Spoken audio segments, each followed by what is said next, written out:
Hello, everyone. Welcome to What Do You Believe? I'm really happy and excited to have my friends Martin and Dr. Sharia with us. I'm happy that you guys are here to share your knowledge about biology and electrical engineering. And I'm also happy to have you, Dr. Nagy Eskandar, with us on the show. Dr. Nagy is a medical doctor, and he's the fellow of the Royal College of Surgeons of England, and you've practiced surgery for 25 years. Exactly, yes. We were talking last episode about Darwinian evolution, about natural selection, and now we want to keep going the same. Exactly. Because as we said, there are two pillars of the evolution theory, natural selection and mutation. So we're still discussing natural selection, and we discovered it's not a creative power, it is a distributing power. And actually, as a result of natural selection, we lose some information in particular environment. And that's very important to understand. Let us see what Richard Dawkins, who is a biologist, but he is an atheist who doesn't believe the Bible at all. Let us see how he described natural selection. So we'll see that on the screen just now. He said natural selection is blind watchmaker, right? Because there was a book called Watchmaker, making, if you find a watch in the desert, you expect somebody who had made it. Yes. So he wrote a book saying, there is a blind watchmaker, and that's the natural selection. Can you imagine this? So he said, the natural selection is blind because it does not see ahead. So the end product in the natural selection is not clear. Right? Number two, does not plan consequences. So the natural selection might choose something which is lethal because it cannot see the consequences. Has no purpose in view. So the end product has no meaning. Can you imagine an engineer doing that? Yeah. That would be really very sad. Yeah. Somebody designing an aeroplane, for example, and he has no plan for the future, for the end product, and he has no consequences of the action he's taking, and there is no thinking ahead. But Richard Dawkins says this is exactly what natural selection is. And then come to the conclusion. Yet, the living results of natural selection overwhelmingly impress us with the illusion of design and planning. I can't comment on this. I find it very difficult, really. He's saying our body is really well planned and well designed, and he believes that we came as a result of natural selection and mutation, and he describes the natural selection as blind, he has no purpose, he doesn't know the consequences. And the end product of this haphazard reaction, really, is an organized person. Yeah, I'd like to comment a little bit, like designing computers. Yeah. If we left it up to chance, I don't think a computer system would exist unless we had an idea of a system that we wanted to design. And then we went ahead and designed circuits and designed software so it can interact together to create a bigger product that is over-encompassing and it acts like a computer. Exactly. I don't think any human being would have tried to do things by chance and then we'll come across a computer built, fully functioning and fully working. So that example for me kind of relates to my field. But I think in natural selection, I mean, we talked about it last episode about how by chance, if a dog has a long hair, will live, and if a dog has short hair, will die. So the point of it is random in a way, and it is if you're by chance we're in a cold weather or we're in a hot weather. So I think it is random in terms of who decides, that these dogs will die or that this person will live or how it's gonna live. So it is random and by chance in terms of how it works, like naturally, as if it's just who's in control, who's deciding that. Yeah, who's deciding is the makeup, the genetic makeup of this individual. When you put that individual in an environment, if he can cope, he will survive. That's survival of the fittest, which is the natural selection, right? But it's not haphazard, because the makeup of this individual can live in the cold weather, or the makeup of this individual can live in the hot weather. Now we can modify that, obviously, with air conditioning and other things. So what I'm trying to say here is natural selection is a blind force, but natural selection is not a creative power. It concentrates the information in one particular area, but as a result of that, we lose some of the information. And in order to come from the simple to the complex, you need added information. Just want to tell you one of the quotes that I had and we discussed in the previous episodes is Bill Gates saying the DNA is like a software, but much more complicated than anything we have designed ourselves. And that's Bill Gates, who designed lots of things. So your example was great, actually. because this body is much, much more complicated than the computer I'm using. Much, much more complicated. That cannot happen by a force which is blind, doesn't see the consequences, doesn't calculate the future, and at the end it gives us something very well organized. I find that very difficult, actually. But that is the natural selection from an evolutionist. I'm not saying this is my words, that's Richard Dawkins' words. And we put the reference as well for people to check that. So, the term natural selection is very misleading because unlike artificial selection done by intelligent, purposeful humans, nature is not an intelligent, purposeful agent. What that means is natural selection depends on the conditions in the nature, but the nature doesn't have mind. It doesn't have intelligence. We have artificial selection. We can do that in the lab. We can breed dogs and bring a different species of that dog. But we can't bring a cat from meeting two dogs. So God, according to the Bible, describes his creation in kinds, according to its kind, according to its kind, according to its kind. Within the kind, there are changes. Yes, of course, there are changes. We can see that. We can see that in the operational science. So Christians believe in natural selection, definitely. Christians believe in all the different things that happen in different places for animals and other creatures. That's absolutely fine. But that is not a creative power.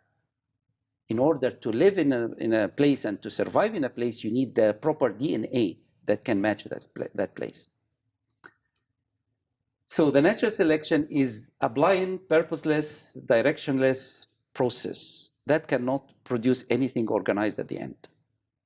So natural selection, the first pillar of the evolution, we have discussed it, and I think there are major problems there.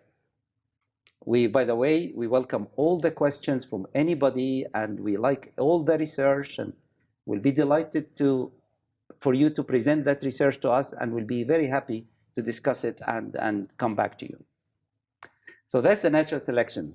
Let me put it again in another picture. The natural selection, we start in the dog cases, we started with the wolf at the top, and we're coming down, down, down, all the way to the poodle. So in natural selection, we are losing information. For mutation to happen, for evolution to happen, we need added information. We need to come from the simple cell to complex structure creatures, and to come to the fish, to the amphibians, to the reptiles, to the birds, to the human at the top. So we need added information for evolution to happen.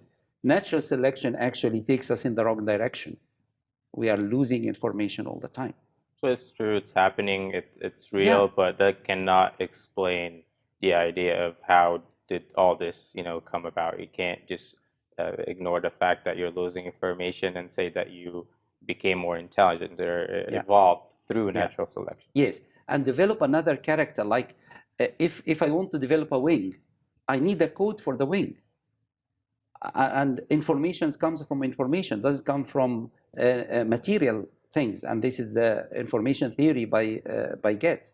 So we have to understand that natural selection is not a creative power at all. It's very complicated to have a wing, like we talked about in another episode about like the bat's wing and how much muscles and trying to design that in the lab, how much work in like robotics and electrical engineering to actually get to that point. Exactly. Of, like making a wing. Yeah. So the nature cannot produce that. You have to have DNA coding for all these structures in the wing and the ability to fly. So that has to be coded in the information of the DNA. So natural selection really cannot create. And this is the Werner Gates that I referred to earlier. He's a very well known in the information theory. He said, there is no known law of nature, no known process, and no known sequence of events which can cause information to originate by itself in matter. So this table cannot produce information at all. But you and me, because we have intelligence and mind, we can produce information. And we have that because there is God who created us, who is the ultimate information. And somebody said, in the beginning, God created the heaven and the earth. In the beginning, God is the information. the massive amount of the might and power of God in building all this life on Earth at least, and then the big universe as well. So we conclude that natural selection really cannot bring new life, or let me just rephrase that. Natural selection cannot really be a mechanism of increasing information to come from the simple to the complex, which is needed for the evolution theory. Great. Let's take a short break, and I want to encourage everybody that's watching, like Doctor said, we welcome your questions. Our information is on the screen. You can email us, you can call us and tell us what you think. You don't have to agree with us. You know, this is about what do you believe. So we'll take a short break and we'll be right back.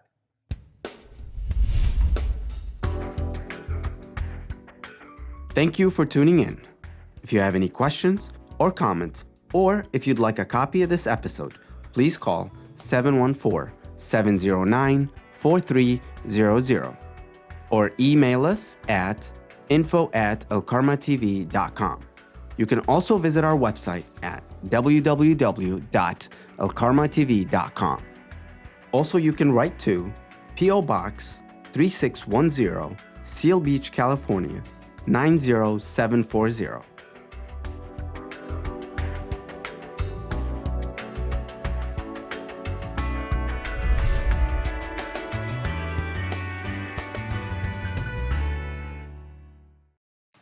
Welcome back to What Do You Believe? And Doctor, we're talking about natural selection. Exactly. And we're good with that. It cannot Yes. create new life, or it cannot produce more information. Yes. But now we're moving into mutation. Exactly. And mutations is a copying mistakes. So if you repeat the mistake hundreds of times and million times, you won't come with a better product at the end. It's like photocopying a document, and you put the document in the machine and the product will be less good than the original document. In the copying of the genetic material, there can be a mistake, and there will be mistakes. And mutation really came as a result of sin, but we'll talk about that later. Because in the perfect creation of God, there was no mutation, there was no disease or illness, there was no need for a hospital. I won't have a job in the Garden of Eden because there is no need for a doctor. So the perfect creation has no mutations. Mutation came in as a result of sin and death that entered into the world according to the Bible. So let's come to the mutation. Do mutations supply the new information necessary for evolution? That's the question we would like to address. Because we understand from evolution, you start from the simple to the more complex and it goes higher up. For that to happen, you need added information in each section. And the question is from where the information come. We discussed that the natural selection cannot add information, it can distribute information. Now, is the mutation capable of adding new information? That's a big question. Let us see what Carl Sagan said, and he is an atheist who doesn't believe the Bible at all. He said, the secrets of evolution are death and time, the death of enormous numbers of life forms that were imperfectly adapted to the environment, and time for long succession of small mutations that were by accident adaptive. Can you understand this word? Successive small mutations that can happen really haphazardly, and they can adapt to the new circumstances. Time for the slow accumulation of patterns of favorable mutations. This is really a very complicated statement, but what he is saying is death and life and time, and these mutations happened, and some of them were favorable, so they will be able to go to the next generation. And it keeps going like this, but sometimes really you have accidents that destroy all the sequence of the previous steps. If a lethal reaction happen in between, because this is all haphazard, all unguided, as we discussed before. So let me just go back to the simple understanding of evolution that we think there are major scientific problem with. This is what we call the vertical evolution. From molecule to a cell to fish, amphibians, reptiles, birds, animals, and man. There is major problem with that type of evolution because we need added information all the time. The model of creation is different. God created according to its kind, according to its kind, according to its kind. So there are different types of fish, but they are all fish living in water. There are birds, there are different types of birds. There are creeping animals, there are different creeping animals. And God created the head of the family. And within head of the family, there will be the differentiation into different species within the kind. And we discussed that the kind is probably at the level of the family of the species. Let me just show you this little clip, again with Professor Dawkins, and we'll see the question that was put to him. Can you give an example of mutation that can add information on the genes, right? So let us see what he said. Professor Dawkins, can you give an example of a genetic mutation or an evolutionary process which can be seen to increase the information in the genome?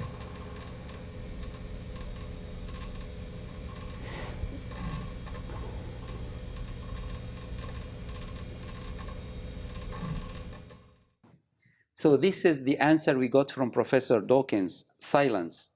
He was asked to give one example of mutation that can increase information on the genes to be able to make this progress of simple to complex structures. You need added information. He couldn't give one example. If evolution was true in the sense of vertical evolution, there must be hundreds and thousands of examples of that. But he didn't give one example of mutation that can increase the information. Mutation can change the information, and we'll come to that in a minute, but it cannot increase it.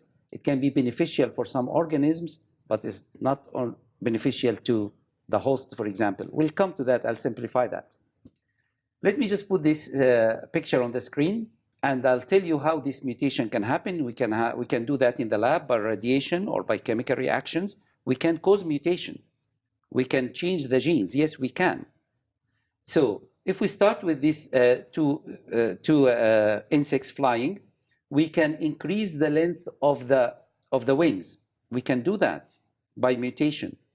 But that will be in the expense of the power of the whole organism as a whole. We can create an organism with very little wings. We can create another one with no wings at all. That's mutation. We can put the wings at the back, in front. All of that can happen. This is called mutation. But the result of that is the organism that we created or we modified, to be more accurate, we modified is weaker than the original. So let us talk about beneficial mutations, because lots of people say if you take antibiotics for a long time, there will be resistant bacteria, and as a result, they have really changed and they are beneficial to them. But my answer to this, if you are dealing with something like typhoid, still it is typhoid, but resistant. It didn't become E. coli. It didn't become salmonella. It didn't become TB, right? It's still within the kind, but there are changes. But I thought some bacteria can transfer genomes and Yes. pick it up and use theirs, and that's how they get new mechanisms to defeat. That's absolutely true. They can change genetic information, but the genetic information is coming from another living organism. So they haven't created anything. They can change, yes, we see that in the lab. So they can take genetic material and bring another product, but this genetic material is there to start with, right? So let us talk about beneficial mutations. Some mutations provide beneficial outcomes in a specific environment. As I said, that like the resistant bacteria when you use antibiotics for a long time. Mutations are never observed to add information. You can take information, exchange information from another bacteria, yes, but this information is there already and just exchanging it. Only decrease information because, as I said, mutation is copying mistakes. So if you repeat the mistake hundreds of times, you don't come with the right answer at the end. That's right, engineering wise? Okay, great. Trade-off occurs by organisms in adaptive environment. That's exchange genetic information from other bacteria. That happens. We can see that on the lab. But the information was there already and we're just exchanging. Yeah. Overall fitness of the organism decreases as a result of resistant bacteria. If you take them and put them in the environment again, they are weaker than the original bacteria that responded to antibiotics. Beneficial mutations, not a mechanism for evolution, which requires gain of information. You need a coding for forming a wing. You need a coding of forming an ear. You need a coding of forming feather. For this coding to happen, you need a source of intelligence. Mutation is not the source of intelligence for this. What about rearranging the information you already have? Yes, but they are there. So you rearrange them, and there are boundaries within that. So as I said, the salmonella will not be E. coli, right? So yeah, we accept there is rearrangements and there is new function. I accept the new function, definitely. But at the same time, this new function is not part of evolutionary ladder to bring you from the simple to the complex. So it doesn't change species, No. but it just changes some functionality of that same cell. Exactly. So the E. coli, Escherichia coli is still Escherichia coli, but there are many, many types of them. It didn't become typhoid. It didn't become salmonella. So a lot of the times what scientists would say, it mutated so far off that it created a new species. In reality, that doesn't exist today. No. And I'll give you a quotation from somebody who's expert in Escherichia coli, which is E. coli for simplicity. He studied generations and generations of that, but they are all Escherichia coli. None of them became typhoid. We are talking about one cell here, Martin. Mm-hmm. Imagine the complicated structure like us. Absolutely.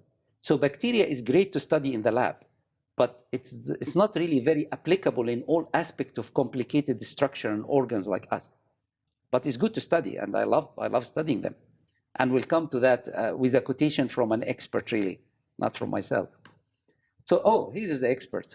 Right. So we'll watch that little DVD or video, and he will start with his credential. Don't be bored with that, because he wanted to tell us that he's an expert in Escherichia coli. And what they found, you grow that in a special medium. And they found some Escherichia coli can grow in citrates. And that's for them was something not well known. But he confirms from his research that the information for Escherichia coli to grow in citrate was there, but it was suppressed. And it was expressed in this particular experiment.